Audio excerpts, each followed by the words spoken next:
Graça e paz, amados. Saúde aos amados com a doce paz do Senhor.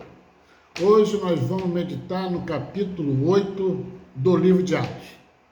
Esse capítulo 8 tem o seu conteúdo maior, o evangelho anunciado na cidade de Samaria, através do ministério de Filipe. Mas vamos começar, amados, no versículo 1 do capítulo 8.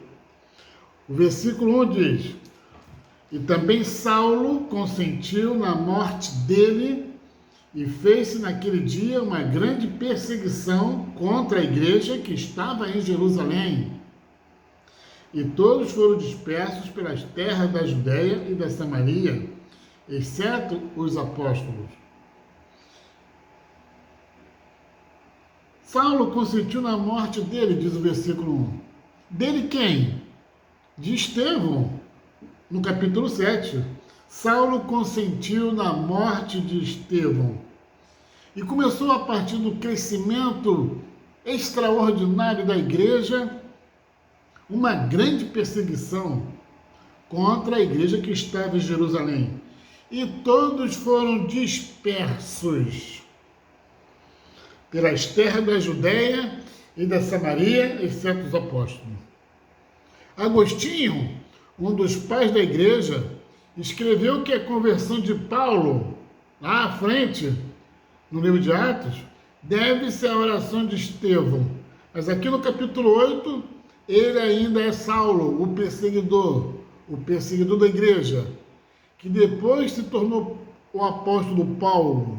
E ele nunca esqueceu, segundo Agostinho, do modo como Estevão morreu. Deus prometeu em Romanos capítulo 8, versículo 28, que todas as coisas cooperam para o bem daqueles que amam a Deus.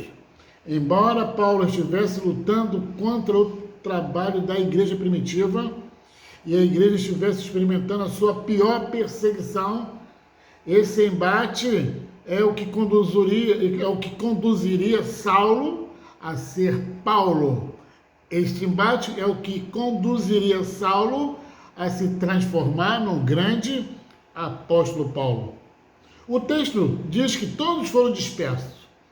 Essa frase fala do espalhar da semente, de modo a crescer. O evangelho foi espalhado quando o povo dispersou. Jesus não deixaria que a sua igreja se limitasse a barreiras sociais, a barreiras culturais e também se limitasse a barreiras geográficas. Desde cedo, aqueles cristãos tornaram-se missionários, bem como refugiados. Primeiros esforços para suprir os seguidores de Jesus e limitarem-se às agressões físicas e às pressões dos apóstolos. Entretanto, a partir desse momento, era a igreja inteira que começou a pagar o preço do crescimento, a pagar o preço do discipulado. Ainda hoje, Deus está edificando a sua igreja e, por meio de sua sabedoria, irá direcionar o caminho da igreja a partir de qualquer que seja a perseguição. O versículo 3 diz que Saulo assolava a igreja, entrando pelas casas e arrastando homens e mulheres, os encerrava na prisão. A morte de Estevão forneceu a faísca que acendeu o fogo da perseguição. E Saulo passou a atuar como líder desse movimento. A expressão assolava a igreja é semelhante à descrição de um javali selvagem que devasta algo na tentativa de destruí-lo. Saulo tinha todos os documentos legais de que precisava para liderar essa perseguição. Ele tinha autoridade para lançar pessoas nas prisões. Saulo estava prendendo os cristãos, homens, mulheres, crianças, conduzindo ao cárcere. O versículo 4 diz: Mas os que andavam dispersos iam por toda parte anunciando a palavra. A igreja não iria parar, a igreja não ia calar. Iam por toda parte anunciando a palavra. Aqueles que foram dispersos iam por toda parte anunciando a palavra. A igreja cresceria indubitavelmente se mais cristãos fizessem isso nos dias de hoje. Na primeira perseguição, continuar testemunhando, continuar falando da alegria e do poder de Deus. O versículo 5 entra em cena o personagem Filipe. Descendo Filipe, a cidade de Samaria, lhes pregava a Cristo. E o versículo 12 diz: mas como cresce em Filipe, que lhes pregava acerca do reino de Deus, em nome de Jesus Cristo, se batizavam tanto homens como mulheres lá na cidade de Samaria. E o versículo 14 vai dizer: os apóstolos, pois, que estavam em Jerusalém, ouvindo que Samaria recebera a palavra de Deus, enviaram para lá Pedro e João. Um esforço, uma soma de forças a Filipe no trabalho de evangelizar a cidade de Samaria. Versículo 25: tendo eles, pois, testificado e falado a palavra do Senhor, voltaram para Jerusalém, e muitas aldeias dos samaritanos anunciaram o Evangelho. O Evangelho continuou sendo pregado, anunciado em meio à perseguição, em meio às dispersões. E isto há de ser motivo para a nossa continuidade, qualquer que seja a situação, a perseguição que a Igreja do Senhor venha a viver.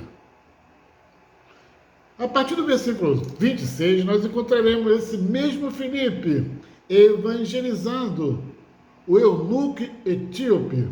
Diz assim o versículo 26: e o anjo do Senhor falou a Filipe, dizendo: levanta-te e vai para a banda do sul, ao caminho que desce de Jerusalém para Gaza, que está deserta. E levantando-se, foi. E eis que um homem etíope, eunuco, mordomo, de Candace, rainha dos etíopes, o qual era superintendente de todos os seus tesouros, tinha ido a Jerusalém para a adoração. E regressava, e assentando-se no carro, lia o profeta Isaías. E disse o Espírito Santo a Filipe: chega-te e ajunta-te a esse carro. E correndo Filipe, ouviu que lia o profeta Isaías e disse: entendes tu o que lês? Filipe não perdeu aquela oportunidade. Aproveitou do momento e perguntou ao eunuco: entendes tu o que lês? E ele disse: como poderia entender se alguém me não ensinar? E rogou a Filipe que subisse e com ele se assentasse. E o lugar da escritura que lia era este: foi levado como a ovelha para o matadouro, e como está mudo o cordeiro diante do que tosquia, assim não abriu a sua boca. Na sua humilhação foi tirado o seu julgamento. E quem contará a sua geração? Porque a sua vida é tirada da terra.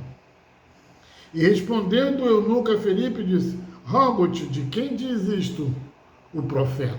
De si mesmo ou de algum outro? Então Filipe, abrindo a boca, começou nesta escritura lhe anunciando a Jesus. E indo eles caminho, chegaram ao pé de alguma água, e disse o eunuco: eis aqui a água, que me impede que seja batizado. E disse Filipe: é lícito, se crês de todo o coração? Respondendo ele: eu creio que Jesus Cristo é o Filho de Deus. Biblicamente é necessário somente duas coisas para você ter a sua entrada garantida no céu do Senhor: crer com a boca e confessar no coração que Jesus Cristo é o Filho de Deus, o Salvador. E mandou para o carro e desceram ambos a água, tanto Filipe como eunuco, e o batizou. E quando saiu da água, o Espírito do Senhor arrebatou a Filipe, e não viu mais o eunuco, e jubiloso continuou o seu caminho. E Filipe se achou agora Azoto, e indo passando anunciava o Evangelho em todas as cidades, até que chegou a Cesareia. Que nós possamos viver a nossa vida cristã como Filipe, não perdendo a oportunidade de anunciar Jesus Cristo. E o Senhor abrirá os caminhos, e você estará pregando numa cidade, em outra, num bairro, em outro, numa igreja, em outra, numa rua, em outra, para uma família e para outros. Que o Senhor use a sua vida abundantemente, grandemente nas mãos do Senhor. Amém, amados?